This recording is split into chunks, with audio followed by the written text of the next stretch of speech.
Hello everyone.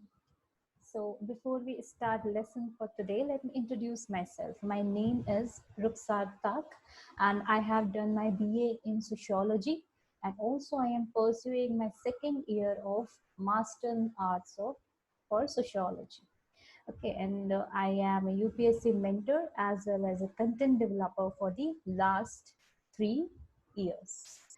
Okay, so today we are going to see the revolt of 1857, okay, from the part of modern history. So this chapter is totally dependent on the NCRT of Bipin Chandra. Okay, Bipin Chandra NCRT for modern history. This chapter has been totally taken from that book. So I think we should begin now. And before that, what are the components of it? Okay, so the key components of this lesson would be the general causes of the revolt. That is, what are the general causes? Okay, there might be hundreds of causes for people to revolt against the British Raj. Okay, each person will be having their different cause for revolting against the British Raj, for the suppression or the oppression the British Raj has done upon them. But we have taken a few of the general causes over here that which were responsible for the overall population in India to rise against the British Raj. Then we have the immediate cause. Okay, apart from the general cause, what was the immediate cause that gave fire to this revolt of 1857?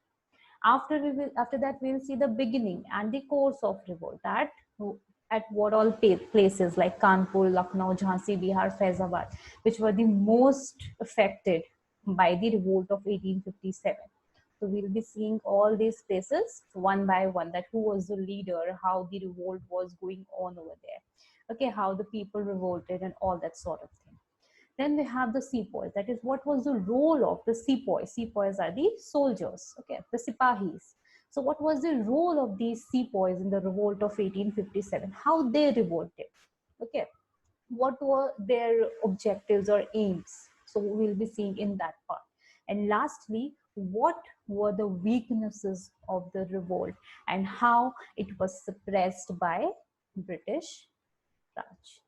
Okay, how the British Empire suppressed the revolt of 1857 and where the weaknesses lie. Okay, where like for example, one of the weakness was lack of unity. Okay, there was no unity among the masses. Okay, each section of a particular mass is revolting for their own purpose. Okay, at that time there was no concept of the term nationalism. Okay, India, all right, they were not Indians, they belonged to particular regions, like they were Kanpuris, they were Lucknowis, they belonged to Jhansi, they belonged to Bihar or Faizabad or any such place, kingdom, region.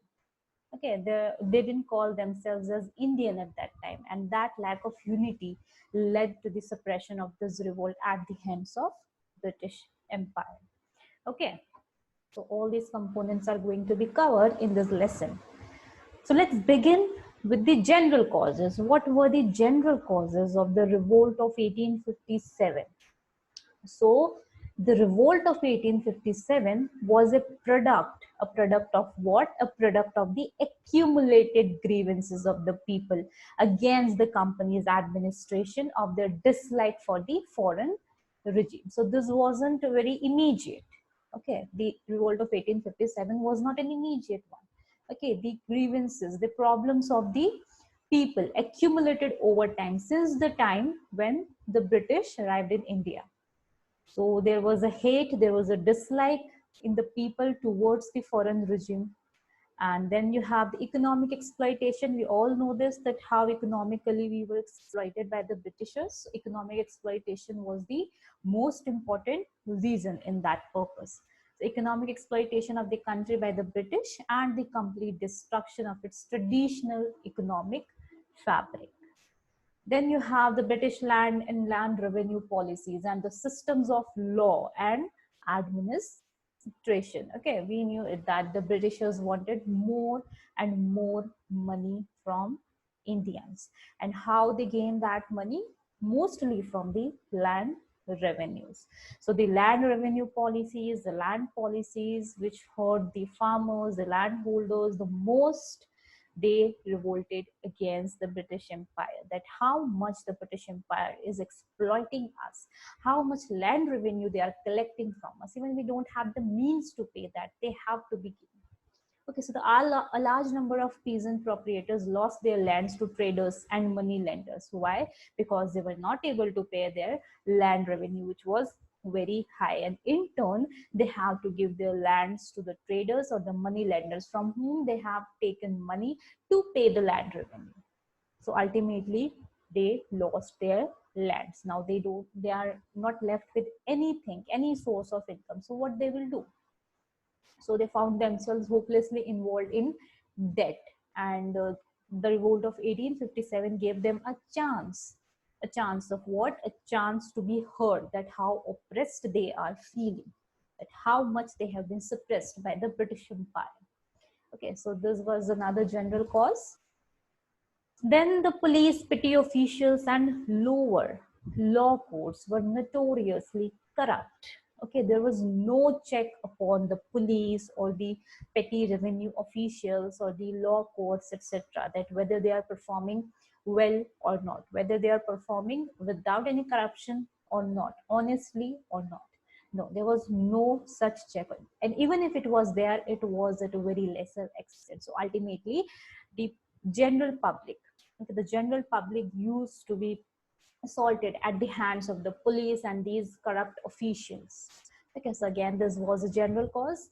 Then we have the growing poverty of the people made them desperate and led them to join a general revolt in the hope of improving their lot. As I told you, the people got a chance that they will be heard now through this revolt, that we are not liking your regime, you are oppressing us. Okay, so through this revolt of 1857, they got a chance to be heard, and hence they took up the revolt. Then next is the middle and upper classes. Now, why the middle and the upper classes joined the revolt? So, particularly the northern middle and upper classes, they were deprived of any visible means of livelihood. Why? Due to non-employment in higher post of administration. Now, the Britishers did not like the higher post in administration to be held by any Indian, how much ever upper class he belonged. Okay, किसी भी upper class को belong करता हो, किसी भी higher caste को belong करता हो, but the person should not be Indian who will be holding the higher post of administration. It will be a Britishers only. Okay, it will be a Britisher. The Indian will be a subordinate to the Britisher. No Britisher is to be a subordinate of any Indian. This was the policy of the Britishers. Okay, so again, the middle and the upper classes were against the Britishers on this count, that though they have gained so much of education, though they belong to the upper class or upper caste, then also they were not given employment at that level. Okay, so when they at some point in some level, even the middle and upper classes joined the revolt of 1857. Then is the British supremacy also led to the ruin of persons who made a living by following cultural pursuits. Okay, after Britishers came, we have seen that how our culture, our traditions were lost. The Britishers introduced their own culture, their own traditions, and those persons who were earning their livelihood by these cultural or traditional means, the livelihood was denied to them, and hence these peoples also took up to the revolt of 1857.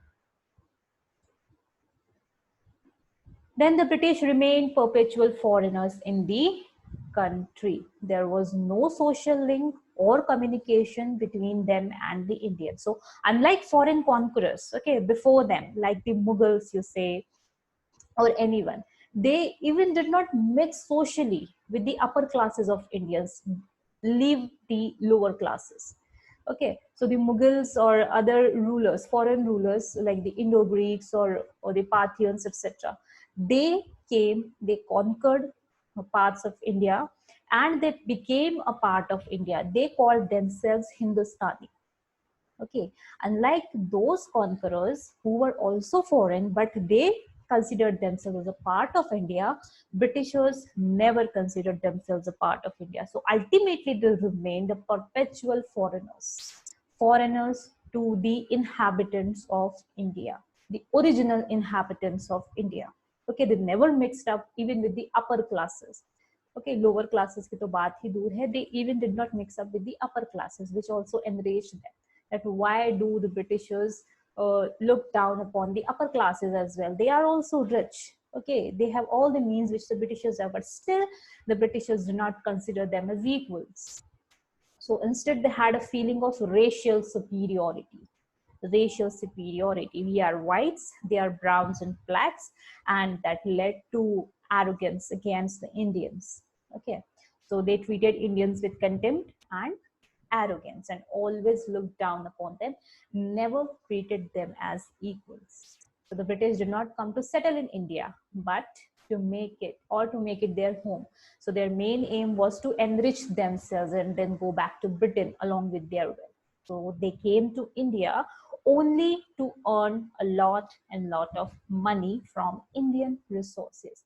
They never considered India to be their home, their homeland. No, their homeland was in Britain. So they come to India, they will earn as much as they can, then they will go back to Britain along with a lot of wealth and will spend their remaining life with ease, comfort, and happiness. So this was their main aim. Again, this attitude of Britain towards India also led the people to revolt. Okay, like they were comparing the Britishers to earlier rulers. Like the earlier rulers were so hospitable. They were so uh, full of mercy, and they also used to mix up with the people. They used to come and see the miseries of the people. They solve the problems of the people. The Britishers are of no such kind. They do not bother to look at the miseries or problems of the people. They just want to earn money from them as much as possible. Okay, so again, this was the reason. Then again, the period of the growth of discontent among the people coincided with certain events like annexation of Awadh. Okay, annexation of Awadh by Lord Dalhousie in 1856 was widely resented in India in general and in Awadh in particular. So annexation of Awadh was taken very ferociously, that the Awadh was having a lot of years. Okay, Dalhousie's doctrine of lapse, if you remember. Okay, so the doctrine of lapse said that if a particular king or ruler does not have any higher, that is any son to take on the throne after the father, then the kingdom will automatically go to the British Empire. All right, now in the case of Awadh, what happened is that the king, the ruler, was having many years, but then too the Britishers were having an eye on Awadh, that they wanted to conquer Awadh by hook or crook. So, parting away with the doctrine of lapse, they alleged the Awadh ruler by misrule, that the ruler of Awadh is not ruling the people efficiently, and hence it is up to the British to take up the ruler's place and give happiness or justice to the people of Awadh, because the ruler is unable to give all these things to their people. So it created an atmosphere of rebellion in Awadh and in the company's army as well. Company's army, why? Because many of the soldiers or sepoys in company's army were from Awadh. So those who belonged from Awadh, they rebelled against the British army or the company's army, if you say. Okay. Now, what happened after the British takeover of Awadh? So, after Britishers take over Awadh, the common man had now to pay higher land revenue and additional taxes. As I told you earlier, the main aim of the Britishers is to gain as much as possible from India. Awadh was no exception, and it was just to say that the Britishers wanted to improve the condition of people of Awadh by taking away the kingdom from the ruler of Awadh, but the main aim remained the same, that is gaining more and more revenue and taxes from the people. So after the takeover of Awadh, the Britishers taxed the people with additional taxes, and also the people have to pay a higher land revenue now. Now, the dissolution of the Nawab's administration and army threw out of jobs thousands of nobles, gentlemen, and officials, of course. You must be knowing, when a king rules, he have a lot and lot of officers, along with officers, servants, and nobles, etc., etc. So many thousands of people are working under a king. Now, when the king is removed from the throne, what will happen to all these people who are working under the king? The Britishers no longer require them, because the Britishers will place its own people in the official role. Okay, so all these people who were working under the ruler lost their job. Now they have no source of livelihood. So again, they were enraged to be rebellious against the British rule. Also, merchant shopkeepers and handicraftsmen who had catered to the Awadh court and nobles lost their livelihood. And the Britishers provided no alternative employment to these people. If the Britishers would have provided an alternative employment to these people, that is, if they would have allowed some of these officials to retain their positions or their jobs after the removal of a ruler, then also this rebellion in Awadh would not have been so fierce. But as the Britisher did not provide any alternative employment, then all these people turned to rebellion. Okay. The Britishers also confiscated estates of majority of the talukdars or zamindars. Okay, so they said that the rulers have granted them these lands or estates. Now, as the kingdom of Awadh belonged to the Britishers, those rules which were made by the ruler of Awadh previously will not be applied in the British rule, and hence all the estates or lands which were given to the zamindars or talukdars by the ruler were taken back by the Britishers. So it enraged the zamindars as well. So these dispossessed talukdars or zamindars became the most dangerous opponents of British rule in the revolt of 1857. More general causes are like apart from the annexation of Awadh, there were other annexation as well by Dalhousie, which created panic among rulers of the native states. Now, this panic among the ruler of the native states created a sense of rebellion among the rulers itself, that if Awadh can be annexed like this way, even our kingdom is not safe from the British hands. So some of the events, like the British refused to grant Nana Sahib the pension they were paying to Bajirao II, who died in 1851. Okay, so after Bajirao II, his adopted son Nana Sahib was to be given the pension, but Dalhousie said that as Nana Sahib is the adopted son, he will not be getting the pension that Bajirao II was getting.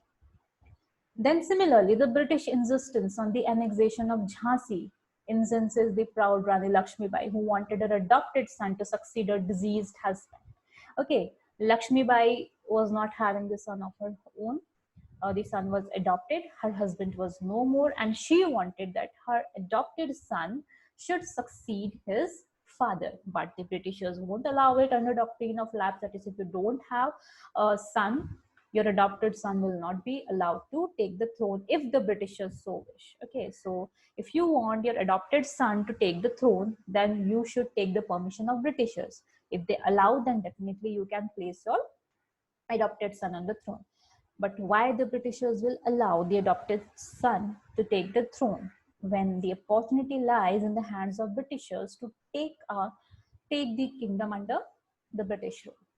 Okay, so same was the fate of Jhansi. Then the house of the Mughals was humbled when Dalhousie announced in 1849 that the successor to Bahadur Shah would have to abandon the historic Red Fort and move to a humbled residence at the Qutub on the outskirts of Delhi. So the mighty Mughals who ruled India for so many centuries, even they were humbled at the hands of the Britishers. Dalhousie, okay, what he announced, he said that Bahadur Shah can live in the Red Fort, but after he dies, his successors, whoever he or she will be, they will not be allowed to live in Red Fort, and Red Fort will come under the control of Britishers. Okay, because it was at an important point. So the Mughal heirs will have to leave the Red Fort and move to Qutub area, where the Qutub Minar is, which lies on the outskirts of Delhi. It is not included in the main Delhi. Okay, so it is on the outskirts of Delhi. So the Mughals have to move there after Bahadur Shah dies.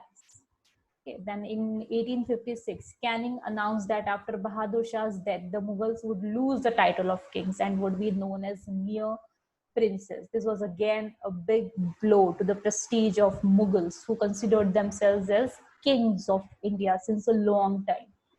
So after this announcement by Canning in 1856 that after Bahadur Shah's death, the Mughal heirs will lose the title of kings. No Mughal after Bahadur Shah will be considered as a king, or he cannot call himself as a king. They will just be known as prince. Okay, so again, this enraged the people as well as the Mughal heirs. Now, next reason was the Christian missionaries. Okay, so these missionaries tried to convert people and made violent and vulgar public attacks on Hinduism and Islam. Okay, they were not controlled by the British Raj. There was no control. Whatever they liked, they said against Hinduism or Islam, and the people were very, very hurt. Their sentiments were very, very hurt when they attacked their religion in public. Okay, whether it is Islam or Hinduism. So they openly ridiculed and denounced the long cherished customs and tradition of the people. They said that these are evils which the Indians are following. The customs and traditions are very old, and the Indians should leave these customs and traditions and come into Christianity. Now, no one from the British Empire or say from the company stopped the Christian missionaries from doing this. All the more, they were provided police protection so that the people who attacked them, the Christian missionaries, can be arrested. Now, the Christian missionaries will not be arrested because of their violent or public attacks on religious sentiments of the people, but they will be arrested. Okay, the people will be arrested if they attack the Christian missionaries. Okay. And also in 1850, the government enacted a law which enabled a convert to Christianity to inherit his ancestral property. Now, this was a very misfortune law. That is, if a person is converted to Christianity, then the person can inherit his ancestral property. Now, according to the will of his father, if a particular person has converted to Christianity or other religion, he or she cannot inherit his property. But this British law has provided him the legal security, saying that whatever the will of your father is, if you are converted to Christianity, then you can inherit your ancestral property no matter what. We are providing you legal security in that matter. Again, the people who are willing to convert to Christianity have this security against their hand, that even if their father don't want them to inherit their property after they have converted to Christianity, the British law provides them with this security. Now, there were also some policies which enraged the people, like abolition of the custom of sati in 1929. Okay, Raja Ram Mohan Roy has led a very long battle against abolition of sati. So ultimately in 1929, with the efforts of Raja Ram Mohan Roy and also other reformists, the Britishers passed a law and abolished sati legally. Then legalization of widow remarriage in 1856, okay, by most of the efforts of Ishwar Chandra Vidyasagar. an opening of Western education to girls, taxing lands belonging to temples and mosques and to their priests, or the charitable institutions which had been exempted from taxation by previous Indian rulers. So these are some of the policies which also led the people to think that the Britishers do not respect their religion, traditions, or customs at all. They are attacking their religion at each and every step they find a fortune. Okay, so they encourage the people a lot that at least we should have freedom to practice our religion, but the Britishers are again um, influencing it. The Britishers are again interfering with it. They are not letting us practice our religion with freedom. Okay, so it started. The revolt of 1857 started with the mutiny of company's sepoys. So it wasn't the people, the common people did not start the revolt of 1857. It was the sepoys. Okay, so the sepoys were after all a part of Indian society and therefore felt and suffered to some extent at the hands of the Britishers. Okay, they believed that the British were interfering in their religion and were determined to convert Indians to Christianity. The military authorities forbade the sepoys to wear caste and sectarian marks, beards, and turbans. Okay, so the military authorities, that is their British superiors, so they did not allow the sepoys to wear any such kind of thing which will show that what caste they belong to, what religion they belong to, like wearing of turbans for the Sikhs, or growing of beards by the Muslims, or wearing that thread by the Brahmins, etc. Brahmins and Kshatriyas or Vaishyas, all three castes to wear this. So it was not allowed by the Britishers. Okay, the military authorities did not allow this. So ultimately, it hurt the sentiments of the sepoys as well. That how come they stop us from believing in our religion or following our religion? Then in 1856, one act was passed by the Britishers, under which every new recruit undertook to serve even overseas if required. Okay, so in those times, what happened is that uh, the caste rules did not allow a person to go overseas. That is, you cannot cross the sea. There was a limit. Okay, so if a person is crossing the sea, then that means the person has lost his caste. He no longer belonged to the caste he used to belong before crossing the sea. And now this act, which was passed in 1856, it wanted that each and every new recruit, the sepoy, will serve overseas as well. That means that they have to cross the sea with the Britishers.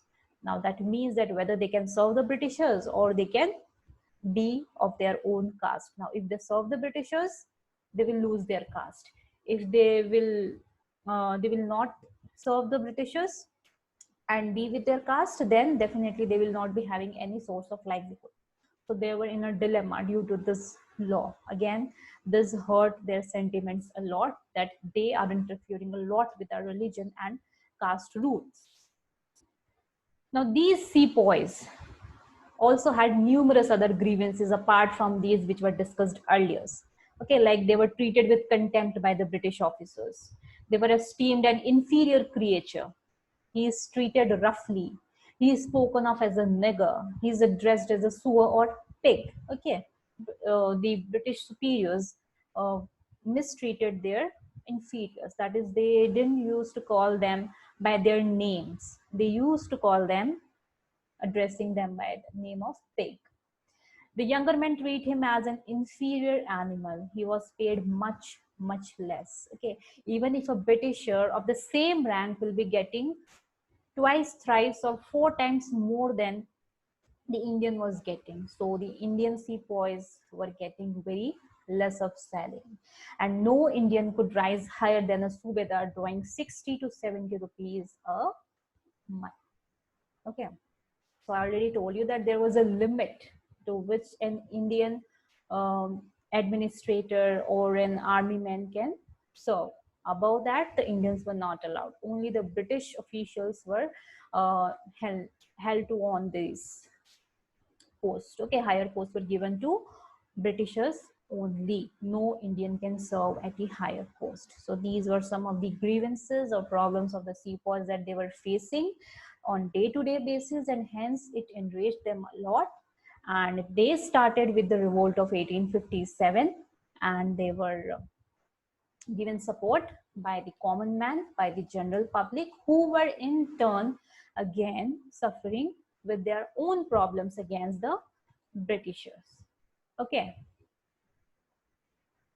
Then there is also another problem of sepoys. A more immediate cause of the sepoys' dissatisfaction was the recent order that they would not be given the foreign service allowance when serving in Sindh or in the Punjab. So this was a clear instruction that there will be a pay cut, okay, in order to save resources, which will again go in the pockets of the Britishers, who are already earning so much, and they are cutting it from the petty salaries which are being paid to the Indian sepoys. So the allowance which they were used to get earlier while serving in Sindh or in the Punjab, this foreign service allowance was discontinued.